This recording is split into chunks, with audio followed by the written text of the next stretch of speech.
I have Lenovo Legion, and today I'm going to show you how to enable installation from the unknown sources on this device. So first let's open settings, then go to the apps section,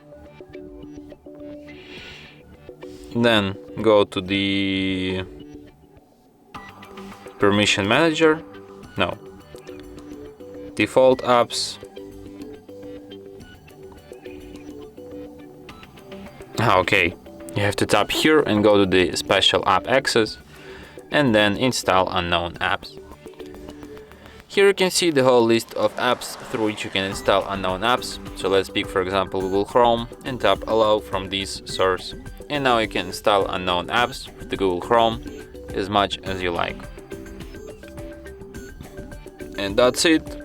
Thanks for watching. If you find this tutorial useful, don't forget to hit that like button and subscribe to our channel.